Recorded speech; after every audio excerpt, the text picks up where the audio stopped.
욥기 15장 엘리바스의 두 번째 발언. 대만 사람 엘리바스가 대답하였다. 지혜롭다는 사람이 어찌하여 열을 올리며 궤변을 말하느냐. 쓸모없는 이야기로 논쟁이나 일삼고 아무 유익도 없는 말로 다투기만 할 셈이냐.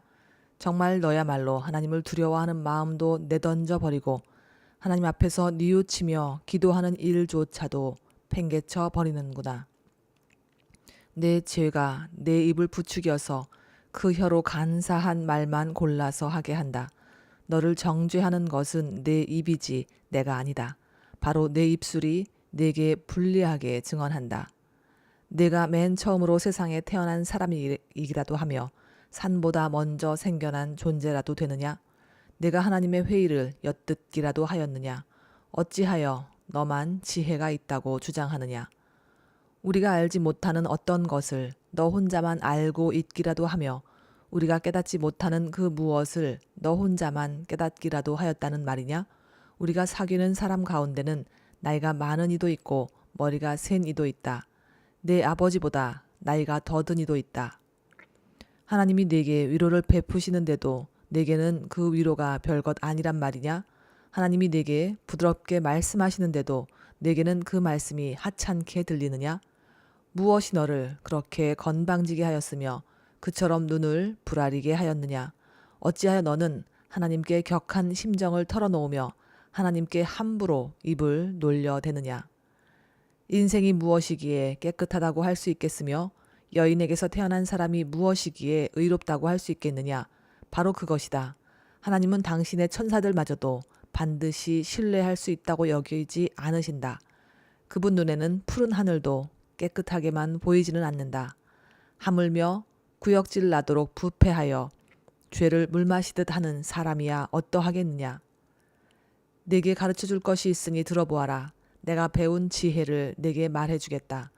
이것은 내가 지혜로운 사람들에게서 배운 것이고 지혜로운 사람들도 자기 조상에게서 배운 공개된 지혜이다.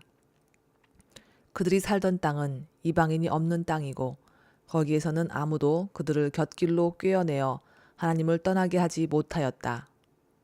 악한 일만 저지른 자들은 평생 동안 분노 속에서 고통을 받으며 잔인하게 살아온 자들도 죽는 날까지 같은 형벌을 받는다. 들리는 소식이라고는 다 두려운 소식뿐이고 좀 평안해졌는가 하면 갑자기 파기하는 자가 들이닥치는 것이다. 그런 사람은 어디에선가 칼이 목숨을 노리고 있으므로 흑암에서 벗어나서 도망할 희망마저 가질 수 없다. 날짐승이 그의 주검을 먹으려고 기다리고 있으니 더 이상 앞날이 없음을 그는 깨닫는다. 재난과 고통이 공격할 준비가 다 된 왕처럼 그를 공포 속에 몰아넣고 칠 것이다. 이것은 모두 그가 하나님께 대항하여 주먹을 휘두르고 전능하신 분을 우습게 여긴 탓이 아니겠느냐.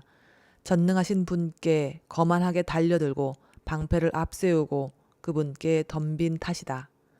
비록 얼굴에 기름이 번지르르 흐르고 잘 먹어서 배가 나왔어도 그가 사는 성읍이 곧 폐허가 되고 사는 집도 폐가가 되어서 끝내 돌무더기가 되고 말 것이다. 그는 더 이상 부자가 될 수 없고 채사는 오래가지 못하며 그림자도 곧 사라지고 말 것이다. 어둠이 엄습하면 피하지 못할 것이며 마치 가지가 불에 탄 나무와 같을 것이다. 꽃이 바람에 날려 사라진 나무와 같을 것이다. 그가 헛것을 의지할 만큼 어리석다면 악이 그가 받을 보상이 될 것이다. 그런 사람은 때가 되지도 않아 미리 시들어 버릴 것이며 마른 나뭇가지처럼 되어 다시는 움을 틔우지 못할 것이다. 익지도 않은 포도가 마구 떨어지는 포도나무처럼 되고 꽃이 다 떨어져서 열매를 맺지 못하는 올리브 나무처럼 될 것이다. 하나님을 두려워하지 않는 무리는 이렇게 메마르고 뇌물로 지은 장막은 불에 탈 것이다. 재난을 잉태하고 죄악만을 낳으니 그들의 뱃속에는 거짓만 들어있을 뿐이다. 욥기 16장 욥의 대답. 욥이 대답하였다. 그런 말은 전부터 많이 들었다. 나를 위로한다고는 하지만 오히려 너희는 하나같이 나를 괴롭힐 뿐이다. 너희는 이런 헛소리를 끝도 없이 계속할 테냐? 무엇에 홀려서 그렇게 말끝마다 나를 괴롭히느냐? 너희가 내 처지가 되면 나도 너희처럼 말할 수 있을 것이다. 나도 너희에게 마구 말을 퍼부으며 가엾다는 듯이 머리를 내저을 것이다. 내가 입을 열어 여러 가지 말로 너희를 격려하며 입에 발린 말로 너희를 위로하였을 것이다. 내가 아무리 말을 해도 이 고통이 줄어들지 않습니다. 입을 다물어 보아도 이 아픔이 떠나가지 않습니다. 주님께서 나를 기진맥진하게 하시고 내가 거느리고 있던 자식들을 죽이셨습니다. 주님께서 나를 체포하시고 주님께서 내 적이 되셨습니다. 내게 있는 것이라고는 피골이 상접한 앙상한 모습뿐입니다. 이것이 바로 주님께서 나를 치신 증거입니다. 사람들은 피골이 상접한 내 모습을 보고 내가 지은 죄로 내가 벌을 받았다고 합니다. 주님께서 내게 분노하시고 나를 미워하시며 내게 이를 가시며 내 원수가 되셔서 살기찬 눈초리로 나를 노려보시니 사람들도 나를 경멸하는구나. 욕하며 뺨을 치는구나. 모두 한패가 되어 내게 달려드는구나. 하나님이 나를 범법자에게 넘겨버리시며 나를 악한 자의 소나귀에 내맡기셨다.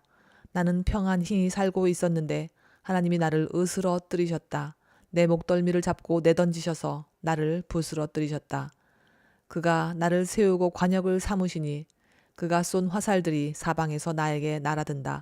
그가 사정없이 내 허리를 뚫으시고 내 내장을 땅에 쏟아내신다.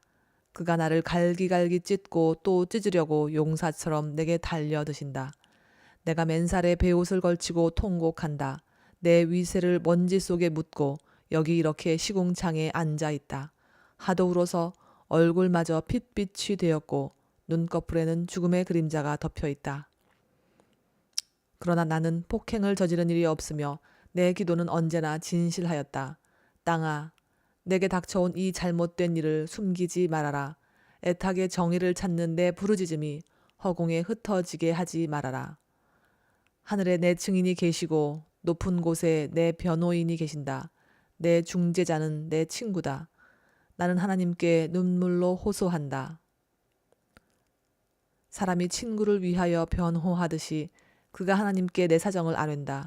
이제 몇 해만 더 살면 나는 돌아오지 못하는 길로 갈 것이다. 욥기 17장. 기운도 없어지고 살 날도 얼마 남지 않고 무덤이 나를 기다리고 있구나. 조롱하는 무리들이 나를 둘러싸고 있으니 그들이 얼마나 심하게 나를 조롱하는지를 내가 똑똑히 볼 수 있다. 주님께서 친히 내 보증이 되어 주십시오. 내 보증이 되실 분은 주님밖에는 아무도 없습니다. 주님께서 그들의 마음을 마비시키셔서 다시는 내게 우쭐대지 못하게 해 주십시오. 옛 격언에 이르기를 돈에 눈이 멀어 친구를 버리면 자식이 눈이 먼다 하였다. 사람들이 이 격언을 가지고 나를 공격하는구나. 사람들이 와서 내 얼굴에 침을 뱉는구나. 근심 때문에 눈이 멀고 팔과 다리도 그림자처럼 야위어졌다. 정직하다고 자칭하는 자들이 이 모습을 보고 놀라며 무죄하다고 자칭하는 자들이 나를 보고 불경스럽다고 규탄하는구나. 자칭 신분이 높다는 자들은 더욱더 자기들이 옳다고 우기는구나. 그러나 그런 자들이 모두 와서 내 앞에 선다 해도 나는 그들 가운데서 단 한 사람의 지혜자도 찾지 못할 것이다. 내가 살 날은 이미 다 지나갔다. 계획도 희망도 다 사라졌다. 내 친구들의 말이 밤이 대낮이 된다 하지만 밝아온다 하지만 내가 이 어둠 속에서 벗어나지 못한다는 것을 나는 알고 있다. 내 유일한 희망은 죽은 자들의 세계로 가는 것이다. 거기 어둠 속에 잠자리를 펴고 눕는 것뿐이다. 나는 무덤을 내 아버지라고 부르겠다. 내 주검을 파먹는 구더기를 내 어머니, 내 누이들이라고 부르겠다. 내가 희망을 둘 곳이 달리 더 있는가? 내가 희망을 둘 곳이 달리 어디 있는지 아는 사람이 있는가? 내가 죽은 자들이 있는 곳으로 내려갈 때에 희망이 나와 함께 내려가지 못할 것이다.